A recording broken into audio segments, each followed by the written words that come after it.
Hey Shawtys, this is Brittany and Lauren, and welcome to our podcast where you can have whatever you like. We said you can have whatever you like. Yeah. Do you have the song ready to go? Nope. Should we get closer? I feel like it's like, welcome back. Okay. I want to see some ass. I want to see some cash. Make it rain. Make it rain. I think I'll just wing it. It's fine. You're the creative director. I'm just the support. Hey Shawtys. Welcome to Whatever You Like podcast presented by your hosts, Brittany and Lauren. Hey Shawtys. Today is a very fun day for us. Woo. It's been a fun, exciting day. Yeah. This is what happens when I try to wing it. So today's episode is titled I'm on a Boat. And before we get into the episode's topic, let's first give a shout out to the song itself. Let's party. Hit it, Brittany. Woo! Shawty. Oh, shit. Get your towels ready. It's about to go down. Everybody in the place hit the fucking deck, but stay on your motherfucking toes. We running this. Let's go.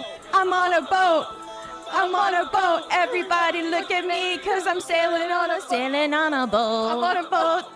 I'm on a boat. Take a good hard look at this motherfucking boat. Yeah, I'm on a boat, motherfucker. Take a look at me. Straight floating on the boat on the deep blue sea. Busting 5 knots, wind whipping out my coat. You can't stop me, motherfucker, cause I'm on a... Take a picture trick. Okay, I probably should stop. We are only allowed 8 seconds on YouTube, apparently. I really love that song. I don't know. There's something about it that just really tickles me inside. It makes me feel powerful, too. I actually don't get on boats that often is the funny thing.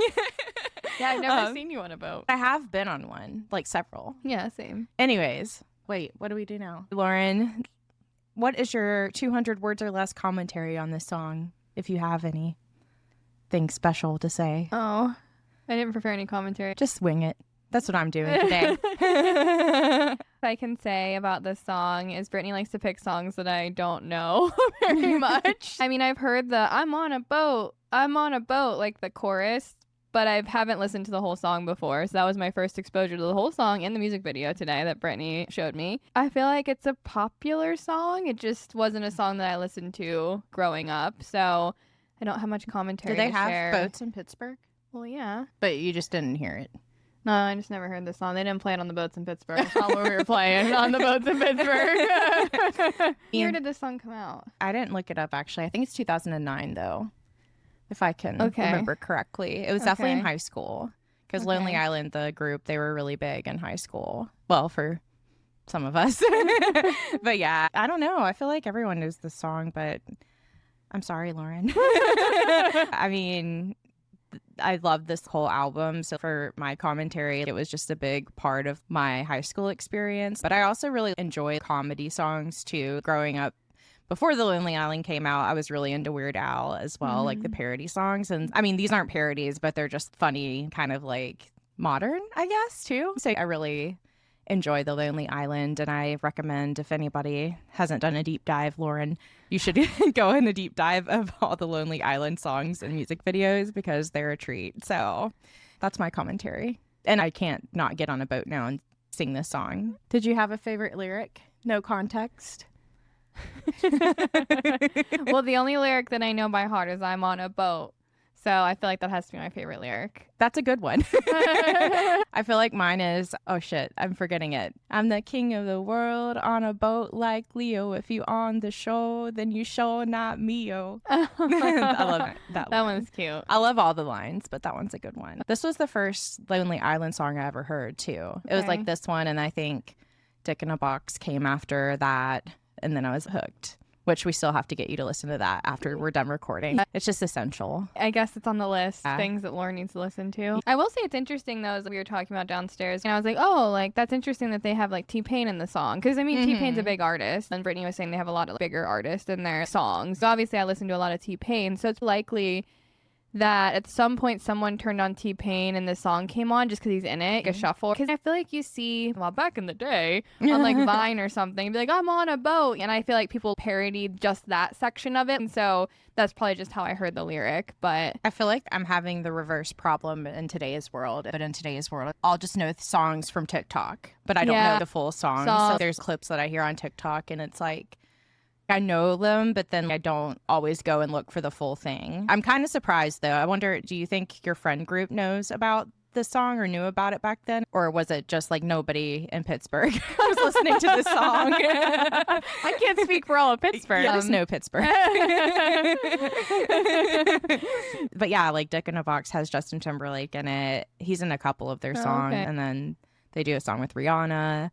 Natalie Portman, they have 2 songs with her, and it's just fun. So the reason, now segueing into today's topic. I think we need to do a drum roll and have people guess. Are you going to do a sound effect drum roll, or are we going to make the drum roll? Yeah, I think, Shawty, you should guess if you can tie in what the topic of the episode is based off of the song.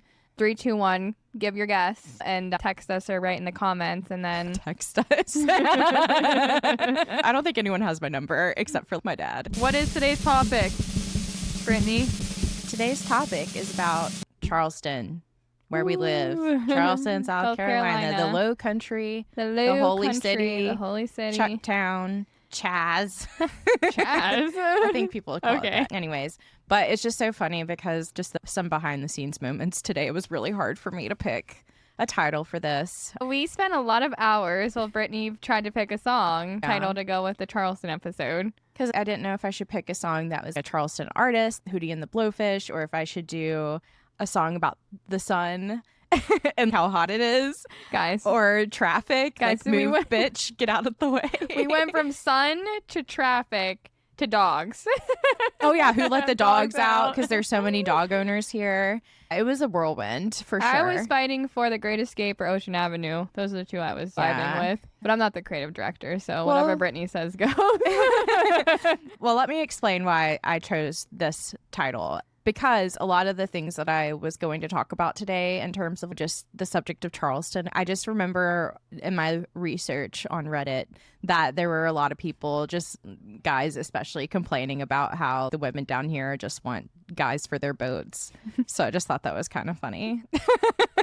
And I mean, there are a lot of boats here. I'm sorry, Lauren. You're overruled. Where's my gavel? I'm overruled most of the time. He always takes my gavel away, guys. Well, it's my gavel, but it's over there. It's mine during this period of time. So Charleston, woohoo. Woohoo. Did you know that they called people that move here from out of state transplants? Yeah. See, I'm very offended. Wait, did you find this out recently? I've heard the term before, but I didn't know it was specific to here. Or is it? I think it's specific to a lot of places where people move to, and Charleston just happens to be, because Charleston's been voted like the best place to live or whatever. So I think so many people move here that the term transplant gets used more here. So I'm not surprised. But I have heard people tell me, because if they'll ask if I'm from here originally, and I'll be like, no. And then they'll ask when I moved here, and I'll tell them 2016. And then they're like, oh, well, then you've been here for a while. It's like less annoying, apparently. You've been here long enough. So I'm a transplant that worked well. You know, like when you get a lung transplant or something, it was successful. I'm a hot organ. You know? I didn't know that's where we were going. Okay, well, I can relate to the term. I never thought I'd be called a transplant. I will say is that I do think it's interesting because would you say a majority of people from Charleston are transplants these days? Yeah. I think so. And I think that's why local people get more hurt about like, oh no, so many people are moving here. We're from here. We're locals. It's almost like they take more pride in it, I think, than they used to. Yeah. But I would say a majority of people I know aren't from here. So there's a lot of transplants. There are. Transplants are taking over. They are taking over. along with AI. So here we go. Let's roll into this topic. Let's dive in. Oh God. Dive off the boat Let's into this. dive off the boat into the discussion. Into the Atlantic Ocean here of our discussion. I figured we could just start off with our discussion talking about how we got here and when we got here. Cool. I mean, we both have a similar story to that. I think, like Brittany said, we both have a similar story. So I moved here from Pittsburgh, as we've talked about, Pennsylvania, for folks who aren't from the area. And you know what it is, black and yellow. Black and yellow, black and yellow. Shout out to Mac Miller. So I applied to a lot of law schools at the time after undergrad. And I knew I most likely wanted to leave home and go to law school. And so I applied to a bunch. And there's a law school in Charleston called Charleston School of Law. Just not the College of Charleston, as we were talking about earlier, but folks probably won't get that. Surprisingly, they're not associated. Yeah. But I applied to a bunch of law schools. I got into a bunch, and I had never been to Charleston until I visited here once, right before law school started, to look for a place to live and to check out the area. And honestly, I think I heard so many good things about Charleston beforehand. And the law school was affordable compared to some other law schools that I was looking at. It was at the beach. And I wanted to have fun and move away from home, so I decided to go to Charleston School of Law, which led me to Charleston, South Carolina. And then we went to law school for, it felt like forever, but it was a couple years. It felt like a decade while we were there. So I ended up here just to go to law school here. What did you think when you first visited?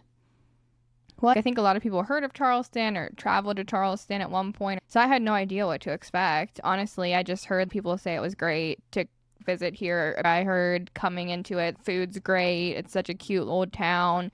And so growing up, I feel like we vacationed to the beaches, but I never made it to Charleston. Or coming here, I think for the first time, it was crazy because it was so different than Pittsburgh. I mean, it's going from a huge city, and I grew up in a small town, but Pittsburgh's a big city. And then coming to Charleston, it was like kind of culture shock a little bit, especially from the north to the south. I know people say that, but it is different, like living in the north versus living in the south. It feels like that was so long ago now, but I think I was just like, wow, it's such a beautiful city and it's so cute and it's hot as fuck and it's really expensive. The law school was cute. It's in downtown Charleston. I think I was excited to leave Pittsburgh and go to the cool beach town and hang out. So you came from a bigger city. I came from a suburb of a big city. For me, it was like way bigger than where I came from. So that's like a difference too for me. Yeah. More of a city than what I came from, even though it still got that like small town feel. So it wasn't too bad. It wasn't me going from where I lived to like New York City or something and living. It wasn't that big of a shock in that aspect, but it was definitely different. I was definitely not used to the heat.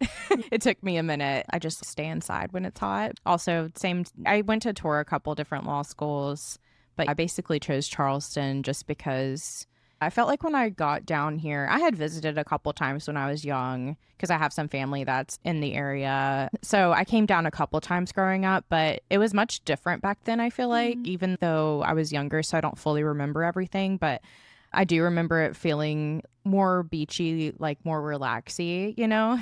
Is relaxy a word? It is now, I guess. But when I came down here to look at the law school, I just felt more comfortable here than the other ones I had toured. And so it just made more sense. And I had been going to Myrtle Beach growing up, even though I'd never went to Charleston for vacation or anything. So it just felt the most comfortable option at the time. And then I hated it all through law school because we were just in traffic. I know we've talked about this before, but also in law school, people would go out and it was always downtown. Now that I've been able to explore it more, I feel like I realize that my vibe is definitely not downtown vibes, but there's other places here where you can go out and have a good time that I do enjoy. And so I like how it has that mix of just different areas for that. So that's how we got here. I remember the day that I moved in. It was July because we had to start school. And that day it was like 110 degrees, and I thought to myself, damn, did I make a bad decision? No, it was so hot and I was like, I'm gonna die here. My dad was like, I was on the third floor. Yeah, I was on the second floor. And he was carrying my stuff up, and I was like 100 degrees. We moved in July too, and I felt so bad for him. That was a wild experience. How long of a car ride was it for you to get here? So the trip's like 8 hours, but I think my dad, he was driving a little moving van. I didn't have much, but he was driving that. I was driving my car. My granny was with him. I mean, I'm sure it took a little bit over 8 hours just because my granny was with us too. What about you? How long did it take you? I feel like it took a while. I feel like maybe 12 hours or something. Yeah. I guess you probably had more furniture than I did. Well, yeah, I did have a couch. Interesting. It was a love seat though. It was something my friend had given me, so it wasn't huge. I had a whole moving truck, but I mean, I brought everything with me. Right. And plus I brought the cats with me. I just had a lot of stuff. I just think back to that day now and it's crazy to think how long ago it was. But yeah, I feel the same way when I came to visit here. The one time I came, I just liked the vibes. But I think that was a majority of our school came from all over the place to come here. For sure. Another thing I was going to mention is what's funny about us is we both came here with 2 cats. It's funny to think about now. My 2 oldest cats, they were the ones that came with me, and they lived in the apartment because I had 2 roommates from law school. Didn't know them, but it all worked out and everything. Because I even say back then, Charleston was so different. But I mean, we started law school in 2016, and August. I mean, it's gonna be 2026 next year. It'll be our 10-year anniversary next August. We'll have to have a party or something. Our decade long in Charleston, and I don't plan on leaving anytime soon, so I wonder if it's gonna get to a point where I lived here longer than I did my hometown. You know, I thought about that too. Yeah. Will I be gone longer than I spent in my hometown, which is crazy to think about. But things can change in 10 years, and Charleston is definitely one of them. A lot has changed, I think, in 10 years, but it's something as simple as like how much cost of living is now versus then. But I think it's interesting because we are transplants, but we do have a different perspective because we've seen it. My boyfriend, he's from here, and I asked him whenever the transplants started coming through, when it started, and he said like 2014. Okay. So I feel like we were just on the cusp of it all starting. But it is interesting because I think especially since COVID, I feel like there's been, I think, a lot more people, I don't know, but maybe it's just because I didn't go outside for 3 years. Well, I think when work from home became more normalized, people could move wherever they want. Right. Because I always heard of Charleston, the one feedback I got of picking here to go to law school is that be careful because there's not a lot of places to work once you graduate. And the cost of living is high and the salaries here are low, especially in the legal field too. There just isn't a lot to pick from. So I think it's like people go to law school here and then they move away maybe for work. So it's an interesting dynamic, but people love Charleston. Is it more of like a retirement town? But I think it also turned into, now that people could work wherever they wanted, they could move to a place like Charleston and work from home and live here. It probably shifted Charleston's dynamics a little bit. I keep losing my train of thought. There was something I was going to say, but then I looked at you and then I just blacked out. I know. I'm just so stunning. It's just hard to... The fact that you heard that the job market and everything, that's something that I wish I had looked into before I started law school here and everything. And just because like I had no idea, I was just honestly trying to just find a law school to go to. That sounds terrible, but I was just trying to get out of town, I think. But my young brain wasn't on it enough to be like, oh yeah, I have to consider this and this. And so it is kind of crazy because legal jobs here are not that lucrative. But thankfully, work from home is a thing now. So hopefully that'll still be a thing and that can help. But yeah, it was a real scary thing whenever we were finally done. It's like, oh, wow, I guess I'm not going to be rich. Well, it's kind of one of those things where it's like, wow, okay, if I really enjoy living here, can I even afford to live here? Or do I have to go somewhere else? Because you do spend 3 solid years here. But Brittany was saying, it's not like we're spending 3 years enjoying Charleston. We're spending 3 years going to law school. So even though you try to enjoy it, that's not your focus. Right. And so when you graduate, you hope, well, I'm going to get a job. But it's like you get to a point, do you just take a job that's here just to stay here, or do you move away? One of the questions I get asked is how to pick a law school. And I think that's something to think about is where do you see yourself in the future? Because I think we both worked during law school. We both have a lot of connections here, I guess you could say, to pick jobs from, but there's still few and far in between, and the salaries, I think for a lot of actually jobs in Charleston I've heard aren't great to support the cost of living here. But I mean, I left. So when I left to go to a big city to get a job for work, because a lot of my mentors were like, if you don't start your career out and build yourself up to be able to go back to Charleston and live, that's kind of what people did in the legal field. I think the dynamics are interesting. I had a legal recruiter tell me once when I was job searching after I got licensed, because I was asking about the salary options and why they were so low and how they could do that whenever the cost of living here is so high. And she said that employers will do that because living here is a benefit. It's a perk. It's a perk, Yeah. I guess. You should just be grateful you have a job Capitalist here. math. That is one thing, because actually we were going to get into pros and cons. I feel like that's a big con for me about this place, especially in this field. I think it's one of those things that there are certain sectors, but they're very specific. Actually, I was downtown recently because I enjoy walking around downtown, and not that long ago I heard a girl talking and she was like, yeah, I just heard Charleston was great, so I moved here and just got whatever job was available, and I just wanted to spend some time enjoying Charleston. And I'm like, hey, if that works for you, like, that's cool too. But sometimes there's more of those kind of jobs than there are legal jobs or whatever else. Sorry, this is really random. Before I forget, I'm on a boat. I was just thinking, it gave me this flashback. Did you go on those like boat cruises in law school? No. You didn't? Okay. No. I was always invited. Obviously, we had it with the law school, but we had friends that would say, like, oh, you should do this. But in law school, I didn't do a lot of anything. I didn't go to the balls either, like the barrister balls. I went to places, had friends, but that wasn't my main focus. I was just studying the whole time. What about you? Did you go on the cruise?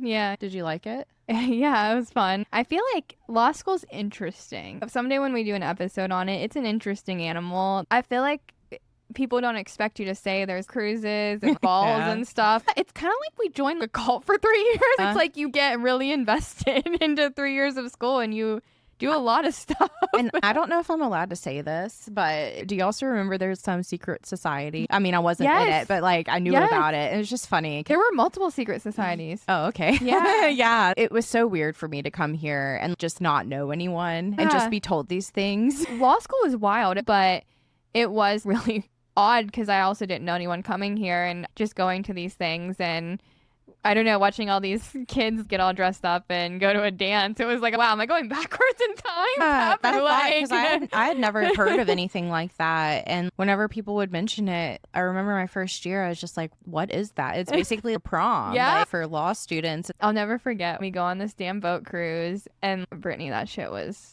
That was the most turn up boat cruise I have ever been on in my entire life. Get me off this damn boat. I want off the boat, bitch. I want off the boat. I do regret not going on that just because I think it would have been fun. I feel like I blacked out, to be honest. Like not blackout drunk, but blacked out during law school. Clarify, Brittany. Yeah. Those 3 years were a blur, to be honest. I'm surprised I remember any of it. There are some times I'm like, I went to law school. Did I?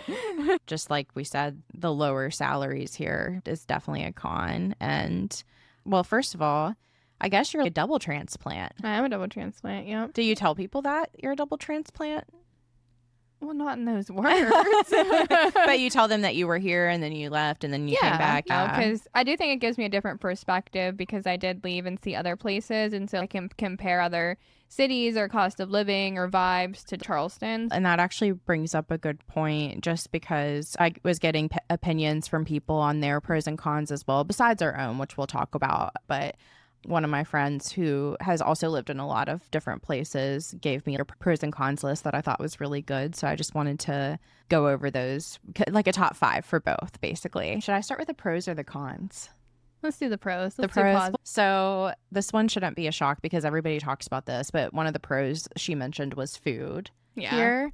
Especially seafood. If you like seafood, it's really fresh. I think also one thing about Charleston is they do have a lot of different cuisines and they're also adding to that. I feel like there's a lot of like different options here. I mean, I'm a big foodie, so I like to cook, but also I like to eat out. And I think one thing about Charleston is everyone comes here, they want to try the food, they want to go to the restaurants. And so I feel like I've eaten at every Charleston restaurant at this point, and I will say the food is top notch, but there's definitely more local places than chains. I don't know if you've seen recently that Charleston just got a bunch of new Michelin stars awarded to them for different restaurants and stuff. So I think it's interesting because one of the reasons people do come here is the food. I was going to say it's so much fun, but food isn't fun.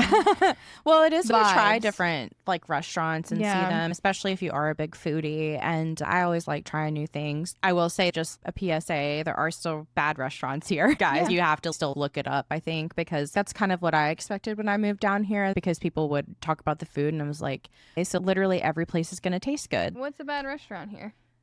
Well, what about that restaurant where we came out smelling like an air fryer? Is that what they call a deep fryer? A deep fryer is what we smelled like. Not an air fryer. I wish, and like you couldn't smell it in there, but I had to go buy a new shirt. Literally, it was that bad. Not to get off on that tangent, but the fast food is also really bad, like especially bad here. So if you're going to eat here, don't do any of that. Go to a real place or a local place, like you said. That's my favorite thing to do is make a list of local places to eat and go try all of them. I think it's really fun. I really like, in terms of restaurants here, the vibes. I like going to rooftop restaurants or ones that are on the water. I think that's really nice. The water ones are fun. I feel like I still need to see more restaurants because some of the really good ones are the ones that are really expensive as well. So I haven't gone to a lot of those necessarily. I haven't gone to Halls. Halls is good. I have very many opinions about the downtown restaurants. That's an interesting point. So I have a question. Which area do you think has the best restaurants overall?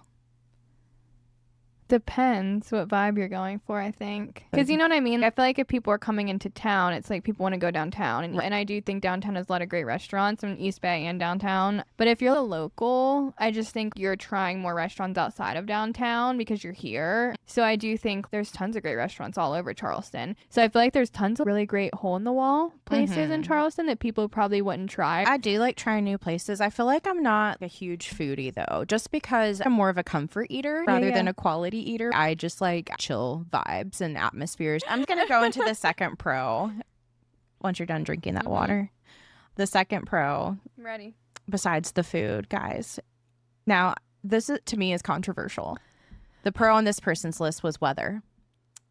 One thing she said was, despite the annual threat of a hurricane blowing us all the way, the weather throughout the year is usually an 8.5 out of 10. I agree. I mean, we get the hurricane risk, but other than rain, I feel like we don't really get a whole lot of natural disaster type of scenarios. She had said that we get enough Mother Nature just to keep us on our toes. I kind of agree. I think it's definitely nice once you get used to it. It's an adjustment. If you're not normally a summer person, which I didn't grow up being a summer person, I'm more of a winter gal and a fall person. And yet you ended up in Charleston, South Carolina. You know, I've made really bad decisions in my life. And I don't know how I get where I'm just wondering. Honestly. Well, but also when I moved down here, I wasn't coming down here with the intention to stay forever. I think that's most people. And even when I was in law school, I was like, I can't wait to leave this place. And then I don't know how I ended up staying here. That's the wildest part of the story is I left. Because you know, because Lauren knows how much I complained about this place. And then I just never left. And I don't regret it now. I started to love it. I think it was school was a big part of it.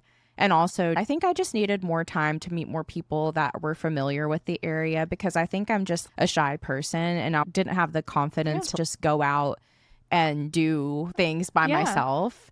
So I just feel like I had to meet friends to get me out of my shell and get me going and seeing the places. And so personally for me, I think just speaking of the weather, one thing I do like is the nature side of Charleston a lot. Like, so that's nice too, to just be able to go to the beach whenever you want, really. That's a big thing too. You can pretty much go to the beach all year round. And there's multiple beaches, which is cool. I didn't know that when I moved down here, but there's like, four close ones. Four close ones for us. And then there's Edisto, which is only a little bit further away. And honestly, Myrtle Beach, it only takes 2 hours maybe at most to get to. So there's a lot of beach stuff going on. Plus just there's water everywhere, guys. It's the low country. There's a lot of water. There's a lot of water. But what do you feel about the weather? I will say it's an adjustment. So they talk about when you live up north, what is it? Your blood's thinner or thicker or something? Thicker because of the cold. So you got to give yourself time to adjust because at first you're going to be like, oh my God, this is wild. We still feel that way, but it's not as bad as when we first moved down here. Besides the hurricanes. Have you ever left for a hurricane? Yeah. Before? But it's funny because the only hurricane evacuations that we had to leave or we were supposed to leave for were during school. So actually since law school ended, the hurricanes kind of ended, not like really, but I feel like we haven't had a big evacuation order in a while. Knock on wood. I don't want there to be anything like that, but I just remember my first hurricane evacuation. That was in our first year, and I didn't know what to do really. Did you go home? And I had packed up my cats. I didn't know what to do either. I packed up my cats. I remember at the time I lived in West Ashley and off of Bees Ferry. So they have a gas station and me and my roommate at the time, we both took our cars to go get gas because we were going to evacuate. I've never seen a longer line for people to get gas. Well, there was no gas. And then anyway. the Yeah. gas ran out. It was We had to just start driving and hope we'd make it somewhere. I guess if you're from a southern state like Florida, or if you're listening to this, you probably know what this is like. Obviously, coming from the north. We had no idea. That was our first experience. And in some ways, I don't know, maybe this is toxic of me, but I felt like it was in a movie that I was going to have to run away from this hurricane with my cats. That was a wild time. That changed my life when it came to natural disasters, because I'll never forget. I mean, it probably took us 20 hours to get home. It was everyone evacuating at once, and then the hurricane ended up not being that bad at all. And then after that, I was like, I am never leaving for a hurricane ever again. If hurricane comes, it can take me with it, like, because it was such a traumatic experience that I was like, wow. Then that's when I was like, can I live in Charleston if this happens all the time? Because it literally happened every single year we were in law school. Also,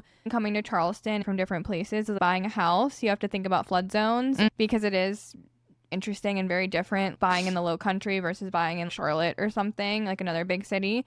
It's a different experience. I'll say that for me, growing up in the North, I think I lost some respect for the seasons after a while, because people were like, how could you live without seasons? I lived like that for years, and I just needed a break from the seasons, I think. I was kind of over it, like the snow and the cold, and I just wanted something that was different. So I think that's why I chose Charleston too, as the weather, because it's November and it'll be 80 degrees. So the weather was a perk for me moving here. Because, I don't know, seasonal depression, having to stay inside in the snow, I was just over it at the time. I will say fall and the spring here are really great too. It does rain a lot here though, like in the spring especially, but there's some times where it does just rain a lot. Now it's been really hot this past couple years to where I feel like it's mostly just hot the whole time, but I miss the seasons personally. I mean, I have depression all year long, so you know, the seasonal depression was never really a thing for me, but I really miss having snow. Personally, I hate that it's November and 80 degrees. It makes me feel like it's not November, because I also prefer fall clothes. I just prefer winter. I don't know why I'm here. I was gonna be like, I'm still gonna scratch my head as to how you got here, honestly. Most recently, I moved back from Pennsylvania back here, and living with those 4 seasons for a while, I was like, wow, do I miss Charleston? And I miss the great weather and the vibes and being able to be outside. And if I want to go for a walk, it's hard when you get used to that to go back to full time being with the 4 seasons. And also, I think it's like I grew up having a winter birthday, and I hated that because like I could never do anything that fun for my birthday. And so I think the snow and the seasons are great for holiday purposes, and it like makes the vibes more holiday-y. But it's funny because people you talk to who grew up down south, they don't think that way because they never grew up with the seasons, so they think it's normal to not have snow. I don't know if I've ever told you this, but my boyfriend who's from here, he's never been sledding because he's only seen snow a few times in his life. Isn't that wild? Okay. Yeah, that's actually really crazy. But you know what Yeah. I was thinking about when I knew we were going to talk about Charleston is there's a lot of people I've come across that only seen snow once in their life. Like we've seen snow. Or real snow. It's crazy. I like snow. I mean, it's obviously not fun to drive in. I was also a winter baby, but for me, I liked playing in the snow a lot growing up and sledding and stuff. I like sledding too when I was little. I feel like the cold makes me feel more alive and the heat makes me feel like I'm suffocating. Have I said that on this podcast before? Because I feel like I say this a lot. Something wrong with my nostrils, probably. It was kind of wild when I was in Charlotte and it snowed and everything shut down. It's funny in the South, if one thing happens wrong, it's like all the towns shut down. But up north, we would get feet of snow and people be out there shoveling. They'd be going to work. It's just because they don't have the crazy. manpower here. They don't have the salt trucks. So like, we can't do this. Stay at home. We're trying our best. But you know, ironically, I got stuck in the snow here once in my car. And I know that sounds nuts because I'm from West Virginia, where I've definitely dealt with driving in snow my whole life. I had gone to CVS or something, and I was just trying to turn. I don't even know how this happened. It was just something that was a big block on the side of the road. Somehow I got stuck in it. I remember this though. It snowed the one time, like a lot. It's in a decent amount for Charleston. I'll never forget coming out of my apartment complex and everyone's just standing there staring at their cars. And so into my car and I take out a snow brush because I still had it in my car. I still have mine. And people looked at me and were like, what's that? There was a line of people with the snow brush. It was so funny because it's just one of those things that you don't think much about, but it's just so different. I remember, I've always had it in my car. Because you never know. I always call it a scraper though, a snow scraper. I feel like Charleston is what you make of it when you live here. So if the beach is your thing, great. If walking downtown your thing, or if walking through nature trails, there's lots of things that you can make it into your own place, and you can go on a boat if you want. A lot of people have boats. Yeah. But it is what you make of it when you live somewhere. I know that's anywhere, but I just didn't realize when I moved here how big of a topic it would be living in Charleston. I guess I just didn't realize. People are like, it's so cool you live there. I didn't had know no it was idea. as big as it was. Like, we didn't know about the articles. Well, I didn't know about it before I moved here, about it being the #1 city. Law school here. That's why we moved here. Because I think Southern Charm was, I don't know what season it was on when we moved here, but it wasn't as huge, popular. So that's kind of wild too, because I feel like that probably also brought did. people to see Charleston. Did you know that they did a Top Chef Charleston? No. Yeah, there's a season of Top Chef that's That at doesn't Charleston. surprise me. Good if anyone wants to watch it. Yeah. I'd watch it. Well, and then another pro from the list that my friend mentioned is lifestyle. So she said it's like you can get the big city aspect if you go downtown. There's a lot of things to do. And then there's also the nature side of things. So you can get a little bit of both here. I think a lot of people retire here and, you know, it's just kind of like golf cart living, just very relaxed. And I don't think anyone works here. They don't. It doesn't matter what time of day you go No one works out. here. One thing that someone said to me was, do I feel like moving to Charleston changed my quality of life? Lifestyle is different here. I think there's such a variety of lifestyles you can have too, because some of the lifestyles here, there's a lot of drinking, just going out and partying. That's a big, I think, culture here. But then you also have the side that's just going on nature walks. And then I think there's also a middle ground where I feel like I fall in. It's the chill vibes. I like to do the nature stuff, but I also like try different places. And I'm more of a brewery type person rather than going out and going to a club, but it offers a lot of different places to go and moods. This is probably where we could break down the different areas, but I feel like there's so many. You have Johns Island, James Island, Mount Pleasant, West Ashley, Hanahan, North Charleston. You have all these different like little areas in Charleston. Some of them are islands, and then some of them are just, I don't even know what you would call it, like a subsector. Basically, they all have their own personality. They do. They all have their own personalities. Sometimes I'm just feeling like a Mount Pleasant day, West Ashley day. They all have their own vibe. That was one thing about moving here. A lot of people were like, well, if you want this kind of vibe, but also it's more affordable, maybe go here. Or if you want this kind of vibe and you want to spend a little bit more, go there. There's a lot of breakdowns of the different areas, and they are different. There's some that are more family vibes. There's some that are more social vibes. Some that are more up and coming vibes. People always ask, how far are you away from downtown Charleston? It is kind of like a suburb. You do have to drive, obviously, but depends on the traffic. Yeah. It depends on the time of day, because we are really all close together. It's not like a huge city, but it does depend on the time of day. But I do think the one thing that Charleston offers is there's always something to do, something either going on or something being put on during the week or on the weekend. I mean, we're going to do puzzles soon. There's always something to do here just because there's so many people here. You can always like Google and find something going on and go and do it. And so I think that's cool and like, a more unique thing to Charleston because they know people will come, so they put on all this stuff. Yeah. Whereas if you're in a small town somewhere else, you might just be going to hang out at the mall. Although I will say the mall here, at least in West Ashley, do not. It's kind of surprising to me, I will say. It is surprising to me too. Because there's so many great things about Charleston, but like, and they do have okay malls, but for the most part, the first mall I went to here, I was like, what is this? And it just keeps getting worse too. Brittany, and I am an avid mall goer, and I will say the shopping here is sad. For it being such a, I'm Charleston. Add that to the con list. Someone took a look at the shopping and went, let's just throw that away. Let's not even try. It's crazy. The malls are sad. Don't come here for the malls, but come here for everything else. Well, this is number 4 on the pros list that relates to lifestyle, and what we're talking about is hobbies. There's so many things to do here in terms of your hobbies. They have a club for everything. I personally go to trivia. That's one thing that I started doing since I got here. They even have groups if you have a certain type of dog, or if like, you know, it's they just have like Dash Hound Day. Yeah. Where, like everyone brings their Dash Hounds. I'm not kidding when I tell you there's hundreds of people that bring these Dash Hounds downtown. I've seen it. Like it's kind of wild living here sometimes. But there really is a club for literally everything. And I feel like there's so many opportunities in Charleston to meet people and make friends. And I even went to a K-pop thing once here. It's not super popular here, but still one of those things where it's like if you search for it, you'll probably find something. It's kind of nice that too is that they do this for adults. There's a lot of festivals here. I've been to the barbecue festival, the pizza festival, the food truck festival. Again, I've been I'm a to the foodie. Mac Off. Yep, I've been to the Mac Off when I was here. I've been to the Mimosa Festival too. That just happened this weekend. Oh, really? Yeah. You probably don't want to be with me at the Mimosa Festival, to be I like honest. Mimosa. Just because I'll be like sliding down the hill or something. I will say one thing here. It's interesting is that there's clubs for girls and guys. There's a lot of girls do like the kickboxing clubs or the kickball clubs. Ball, I and think, is a big pickleball. thing here too. There's a lot of local places. We've been doing cycling. Yeah. But what I mean is that there's places to pick from and things to do if you're looking for it. It's like I just Googled cycling classes and one came up that had good vibes and I was like, let's go. So that's a positive. That's one thing I'll say if you move here. I just feel like it takes time to find your vibe. It does. Because whenever I first lived here, I was in West Ashley for maybe 3 years. And I think I realized that was the problem for me. Not that I do love going to West Ashley, but I think I didn't like how congested the traffic was over there.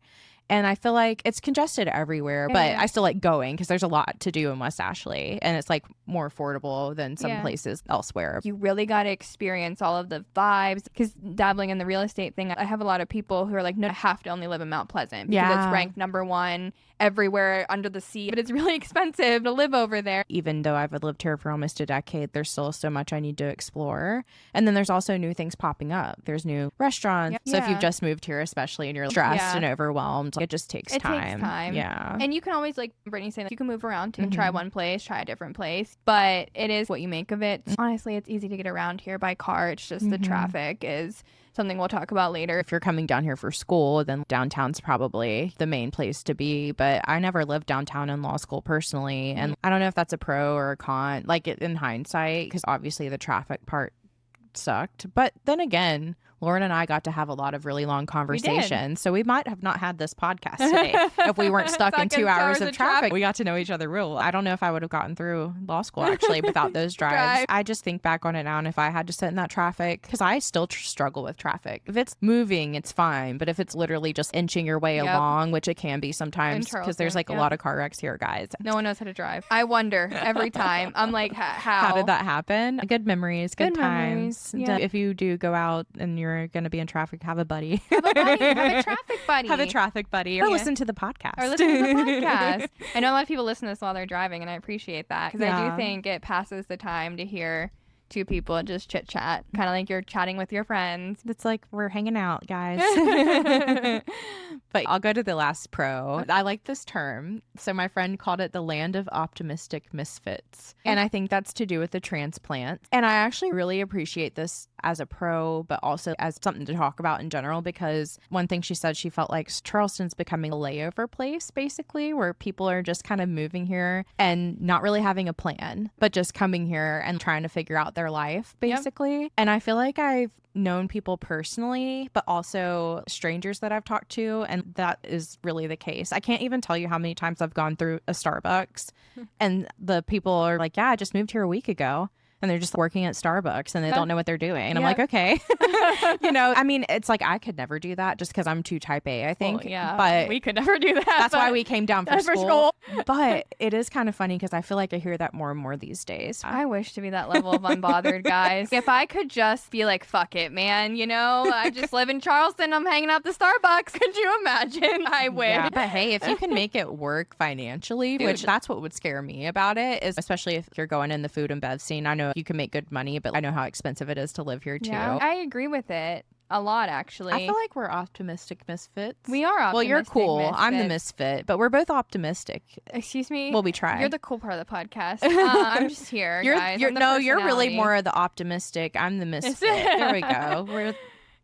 We work together. This is our land. But I totally agree with that. There's a lot of people here who open small businesses, who open local shops. Give them a lot of credit, but I do think it's the land of optimistic folks who come here and really want to live in Charleston and try their best to make it work. And I actually have met a lot of people that just moved here on a whim and they're just like making it work. I feel like it's a place that has a lot of opportunities right now, for especially if you want to start a new business. I mean, Are we like the New York City? Kind of, honestly. I mean, everyone's leaving New York City just because like cost of living and they can go work other places and live a slow life. It's not as fun as it used to be to live the corporate life in New York City. But yeah, I do think we kind of are becoming like the mini Charleston, the southern version of New York City. Because I've just met people that have came here from California, Arizona, from New York as well, and then Indiana, just so many different places. I've even met somebody that came here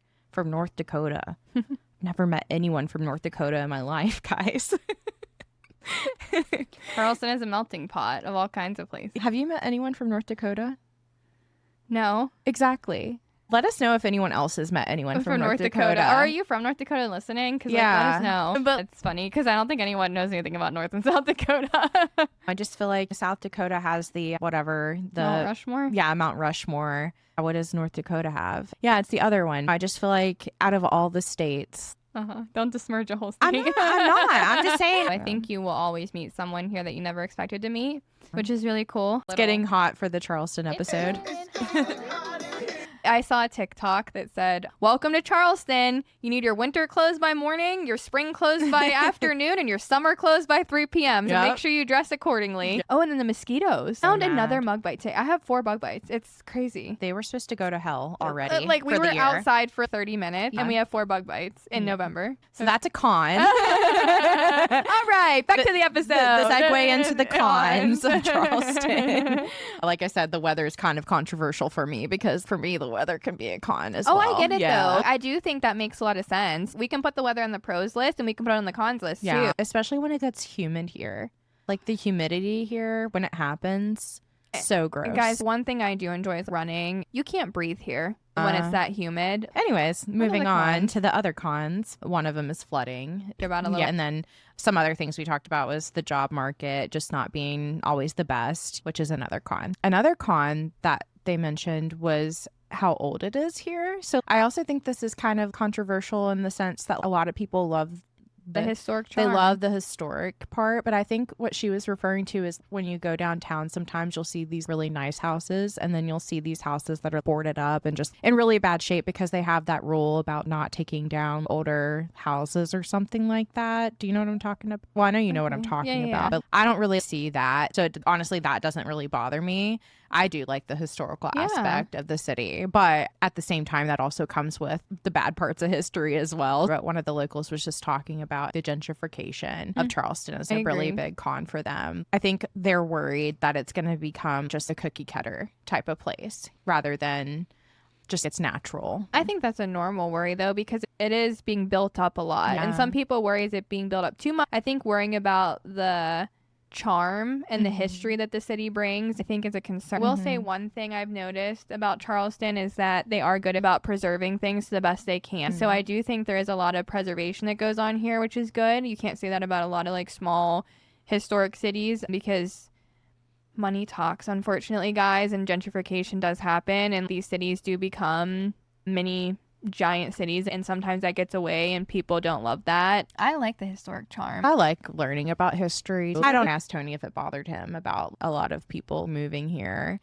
And he said he wasn't surprised just because it's such a nice area. So I feel like anytime you have a nice area, it's going to get popular. But he was just saying that it just felt less like his hometown and they're just used to it. That's why I think it's 50-50. This is a hard topic. I think it's exciting for any town to have growth because there's a lot of towns out there that aren't having growth and they wish to have people excited and want to move there. And then there's always cons to those things too. And that's one of the things that I just genuinely enjoy about it is like walking around and kind of feeling like I'm in a different world sometimes. But I do think people are trying to modernize it.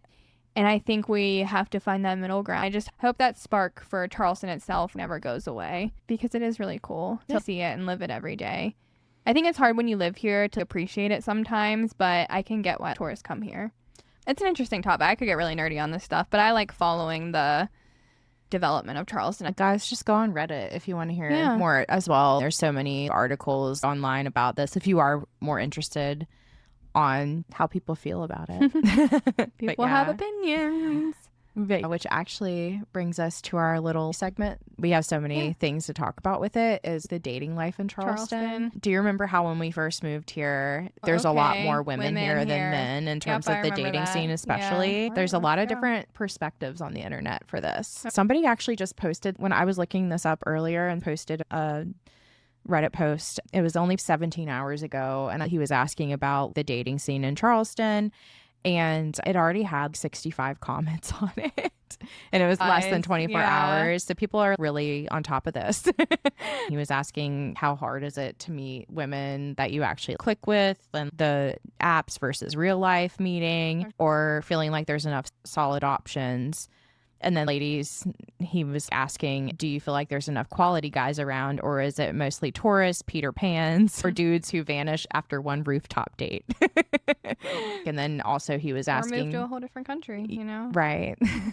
Well, he was also asking how it's changed post-COVID and things like that as well. This guy wants a whole analysis on Reddit of the dating scene. Well, yeah, he said he's a lurker.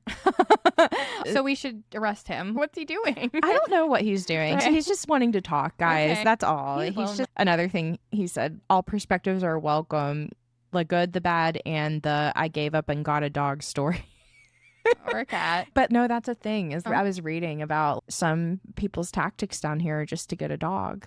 Well, there's a lot of fucking dogs here. There are, remember? And there's a lot of the dogs out. That was almost the name of our episode because of all the dogs, and because there's so many places here you can bring your dogs to. It's very dog friendly here. Honestly, we might be the only people who don't have a dog. We might be the only two people that are friends that between us we don't have a dog. We're like the oddballs out. A lot of like viral Charleston dating videos out there. Surprisingly, it's interesting to me. People are like, "What's Charleston known for?"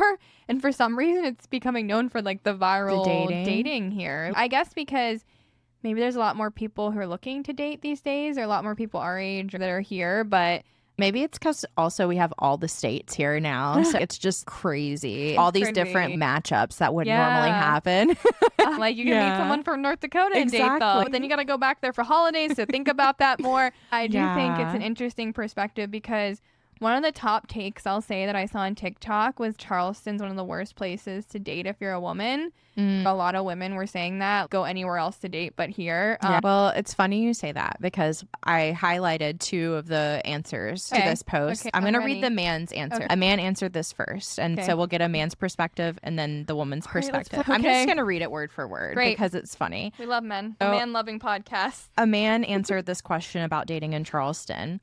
He said, dating in Charleston as a man is great. I've lived in major cities all over America. Miami, LA, San Francisco, Portland, Pittsburgh, Tampa, Charlotte, etc. I've never lived anywhere that has it as good as a straight man in Charleston. The bars and nightlife in all of those cities above are all sausage fest. It's always more men than women, but Charleston has the exact opposite problem. I don't do it anymore, but in my 20s, I would go to King Street and get a new hookup almost every time I went out. Sometimes 2 to 3 per week. I never had that kind of action in any other city. I'm past those days and no longer interested in that, but dating even in my 30s is just as easy. Do you have a response? No. Okay.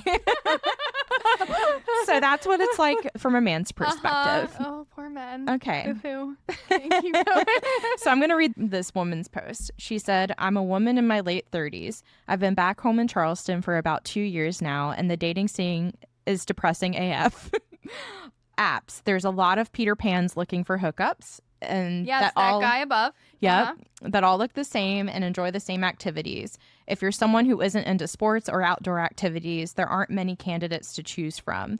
I rarely come across any alternative like punk, goth, whatever men on dating apps or in real life here in Charleston. So I guess it's like a cookie cutter type of man here for sure. And then I briefly dated a guy who was in his mid-30s, had no savings, made $18 an hour, and wanted a family. He also prioritized gaming above most things. So yeah, Peter Pan. Yeah. And then her dating in the wild off the apps, she said, I go to a lot of concerts, both big names and local shows. I go to festivals, breweries, art exhibits, craft events, meetups, etc. So she's putting herself out there. And a lot of events that are almost always predominantly women. And then she said that a lot of those meetups and stuff are filled with couples and groups of friends that don't seem to be taking applications for new people to join their group. So in her experience, I think it's been very cliquey, is what she's saying. And then the one time she did have a guy ask her out, they never texted her back. Another thing she said is that she's child free and doesn't date men with kids, so the pickings are extra slim when you eliminate the single dads, even including the younger men. So she didn't have a good time, it sounds like. I did see some other posts about, especially on the dating apps, how the men will just like everyone and then only respond to a certain few. So it's really hard, I think, on the dating apps for a lot of women. Wow. Let's let Lauren respond.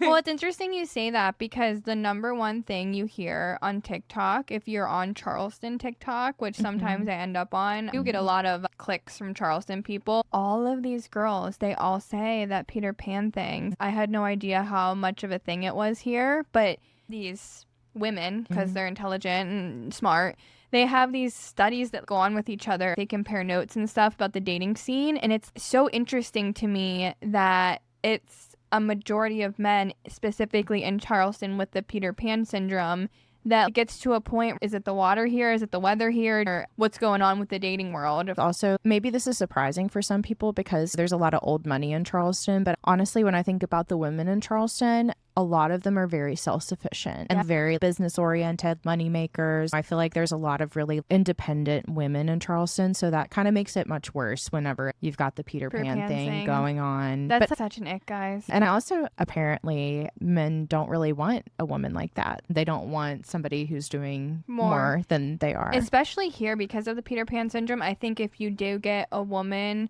who is successful and independent, it's intimidating to those men. So I think it's like they're off put by that, and then all of a sudden it's the woman's fault. Honestly, like, Charleston is a small town and there's a lot of transplants, but there are a lot of locals, and I think you just get a crazy mixture of people. But honestly, I couldn't have summed it up better. I think everything I've seen online, that's the man's perspective, is I get a hookup every night. And the woman's perspective is it's so hard to find someone to settle down in Charleston. It's really tough. And then you see all those TikToks where it's like, are we dating the same guy? Or watch out for this guy. Because there are a lot, surprisingly, of serial daters here. But they have this, whatever the other syndrome is, where you think you're all that because you live in Charleston and you think women should bow down to you. It's a persona almost here if you're successful. There's a lot of guys out there that women have had like tragic experiences while dating, that so many women are off the dating apps. I'm being self-sufficient by my own. I got a dog. That's it. Which is kind of crazy that I had no idea the Charleston dating scene would be so controversial. And actually, another post from a man also said that it's like a notoriously bad dating scene, which I didn't know specifically, but I can see it. But he made a comment, especially if you're a woman trying to find a life partner. Yes. Because the guys are usually just trying to do hookups or just not taking it seriously. But for the women, that's why it's harder, because a lot of women are looking for something serious. And get that. I feel like it's because even though it's not really a college town, especially downtown, there's still kind of college vibe. It's very party city. I think that a lot of people, especially if you have Peter Pan syndrome, it's a good place to live for that because there's just a lot of partying going on. I honestly thought that the dating scene here wouldn't be as bad as it is, because people are like, it's really bad. It is interesting because when we first moved here, I wasn't dating, but there were some other of my friends that were, and it's like, and I feel like they always had pretty good feedback in terms of their more Southern gentleman type, especially if they were from here, opening the car door type of thing and getting flowers. But I don't know if maybe that's it changed over time or what, or if they're taken or they've moved out away. And then all these people from North Dakota coming in. That's it. No, I'm just kidding. I'm sure that actually the people in North Dakota are not the problem. I'm pretty positive on that. But I did think about this though, because there are so many people coming from different states. I think it would be so hard to come to a different state and then date someone who was here from a different state, like a guy. I feel like I would be kind of scared that they were lying to me about their past life, because at least with my boyfriend, I got to verify more things because he's from here. You could have a whole girlfriend in a different state stashed away. You just don't know these things. But I just can't imagine if I was here and then I met somebody on a dating app that was from Alaska or something. It's like, how would you even know this person wasn't a serial killer or something?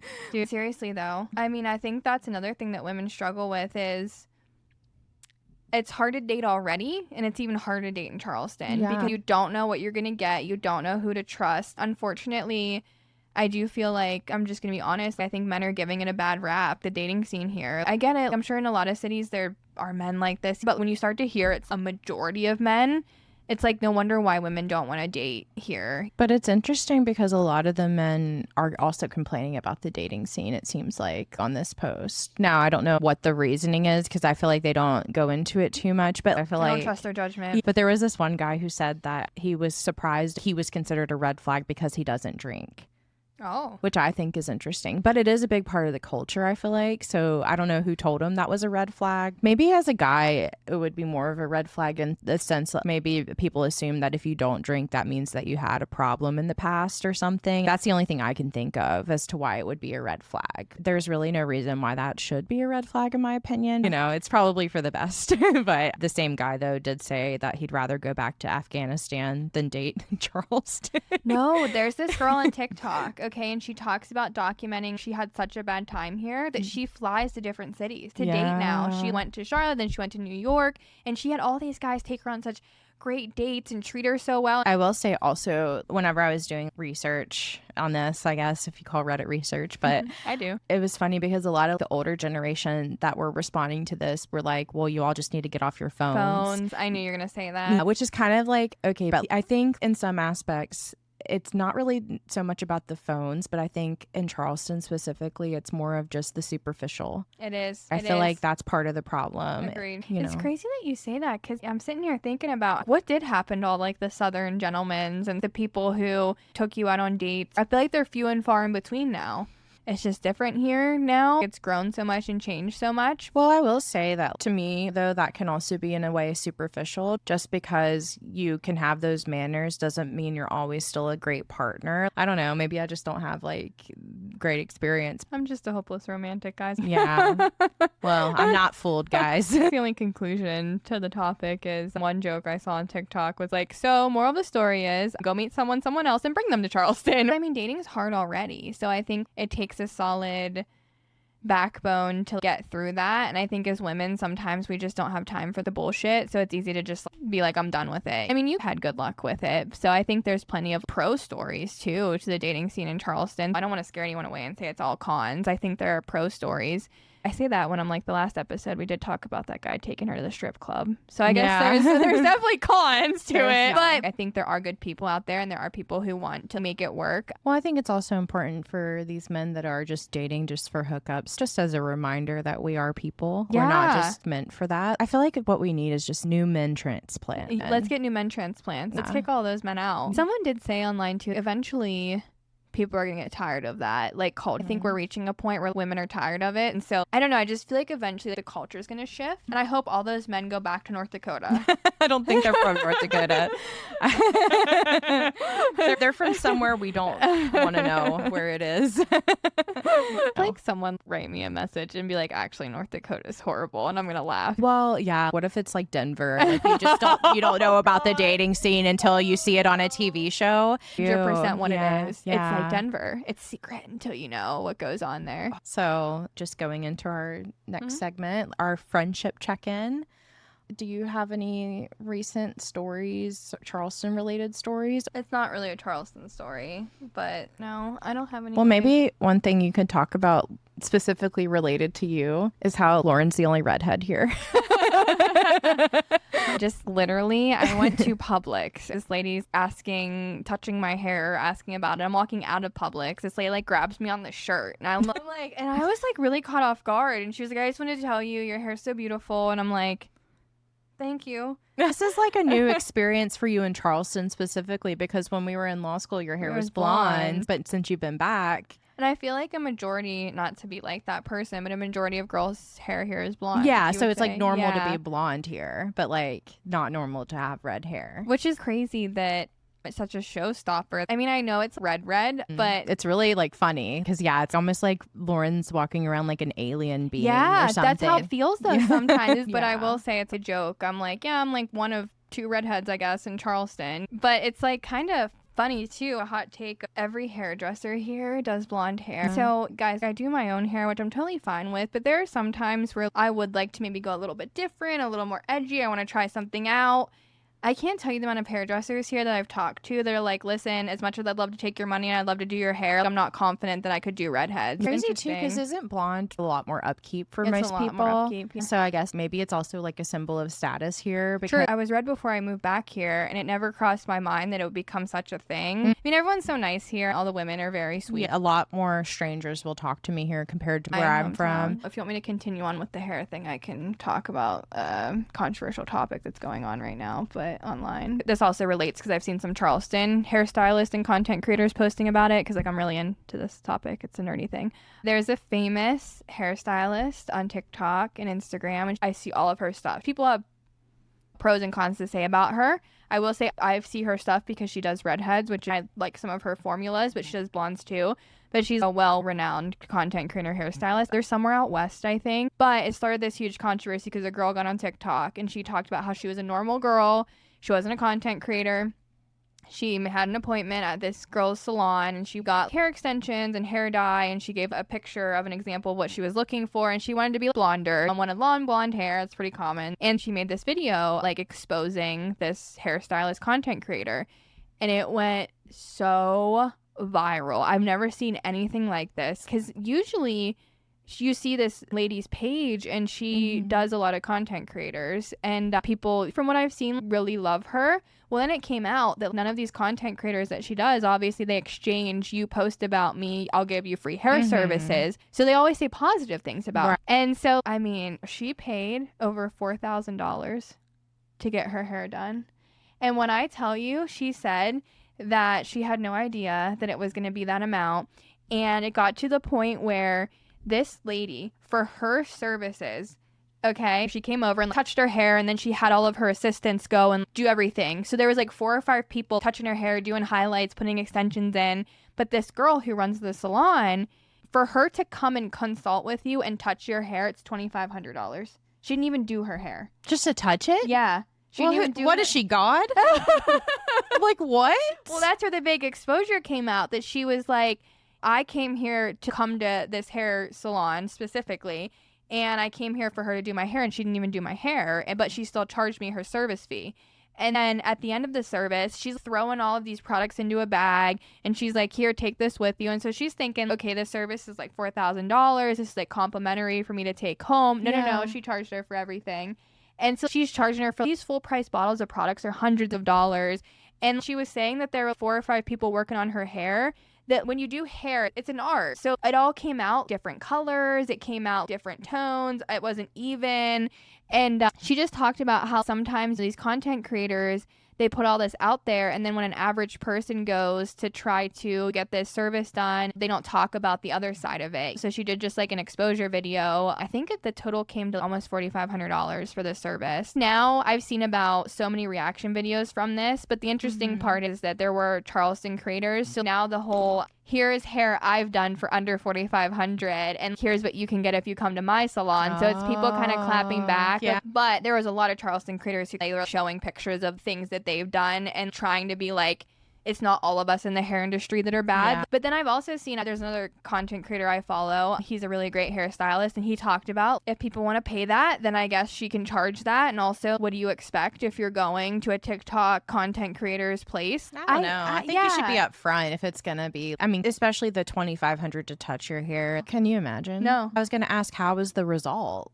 It wasn't great. It wasn't great? Yeah. I mean, it was just like someone slapped in blonde extensions and did some blonde highlights, but I mean, anyone could do that, not for $4,000. Even crazier part, this girl was probably in her early 20s, but she was a very cute girl, and she talks about she's going to college and stuff, but she does make money off of influence. So she had the money and she paid it and whatever. Everyone went to this girl's page and just bashed her in her comments. So she turned off all of her comments on her post. The hairstylist. And so this girl kind of felt bad. So she made another video and like, hey guys, like, don't ruin this lady's career. Because I think eventually you get to a point where you do kind of feel bad as a woman and as a person. And oh no, This lady decides to clap back. The hairstylist lady, she then goes on and starts making fun of this girl. She starts posting stories about making fun of this girl. Wow. And she literally put up a before and after picture of this girl's hair and saying like, oh, she said she liked it. Like, it's just a young girl. I've lied about that before because it's like, why? especially if you're getting color or whatever, it's such a long process that's like,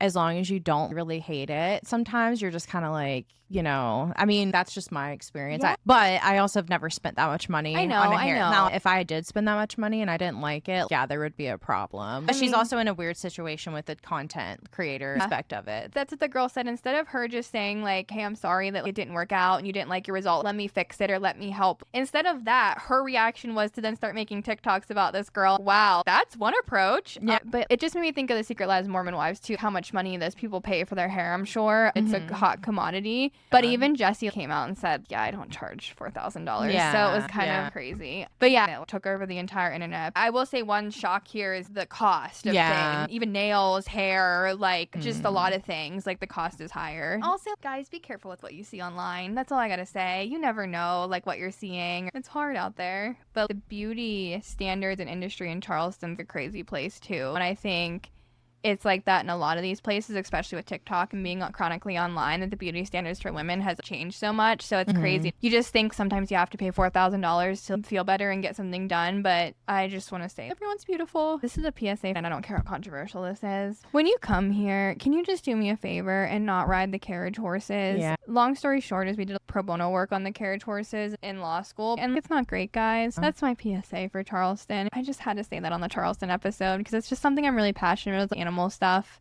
And if you aren't a dog person, they have a cat cafe. They do have a cat cafe, you know, Pounce. you can go and adopt the cat. You want to say anything for Charleston? Guys, just do better at driving. That's a good PSA. I mean, be more aware of your surroundings and also just go back to driving school maybe. Like, turn signals exist and so do yield signs. And so, like, do just being a good driver. Just have to start using boats. To get from point A to point B. Exactly. There's an island for sale right now we can buy, but you can only get to it by boat. Wait, so, like, can we afford it? Yeah, it's affordable, but the problem is you can only get there by boat. So, like, we're going to need a boat to get there. Well, we should get a boat. And that's actually one thing I wanted to mention, even though this episode's called I'm on a boat.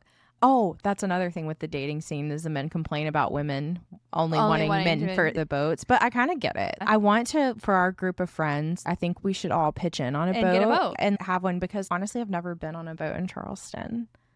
Wow. Okay, Like no one's invited me to a boat party here. Yeah. So like I need a boat friend, guys. But that's But- like one thing on TikTok. Women are like, well, I'm sorry, man, if you're going to be toxic. They're like, okay, any man who's half decent in Charleston that has a boat, hit me up. That's the standards now. I do think there's a lot of women, which I don't blame them, but I feel like this is a good place to find a sugar daddy. Yeah. If that's what you're into, there's lots of guys with boats here. Boats, nice houses. That's about it. Yeah, everything else is lacking. We should pitch it on a boat. And I was thinking we could call it the friendship. Brittany would have the most beautiful name picked out for a boat. I mean, it's just so crazy that I'm not rich. I feel like I was meant for it because You I have were. all these like good ideas, know. but nothing to pay for I it. That should be the motto of our podcast. We have all these good ideas and nothing to pay for it with. So I think we're going to have to rent a boat and play I'm on a boat for TikTok. Well, yeah. But we should buy it too. And then once we need do more subscribers Yeah, to buy it, yeah. guys. Should we start a GoFundMe? So we should definitely buy a boat. That's on the list. And to wrap up in 200 words or less, Lauren, what did you think about this Charleston episode? Well, guys, we've came to an end. What I will say is there's a lot to talk about in these kind of fun town episodes, and we Yeah. can't shut up for 2 hours. Well, it's also hard to describe Charleston. I feel like you need to see videos of it. Yeah. We're definitely down to show you a normal weekend for when I venture outside the house. We're going to drag Brittany out. So I think it'd be fun if we do a day in the life in Charleston. Maybe even do like our top 3 things to do, our top 3 places to eat. But I do think Charleston, you got to experience it. So if you get the chance, come here. But if not, experience it through our TikToks. But I hope you enjoyed the episode. I think it's a fun episode. You kind of got a little bit of everything in it. Do you love Charleston? Do you love living here?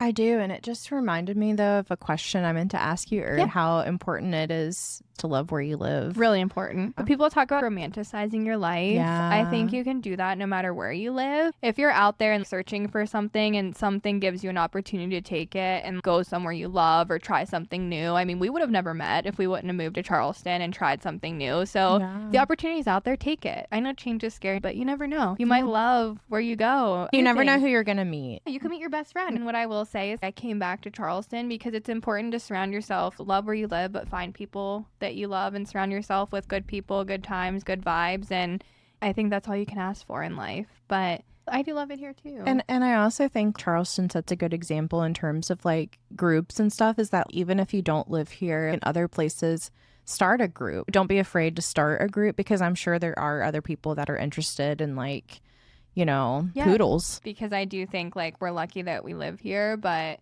And don't be afraid of how weird it is, unless if it's like illegal.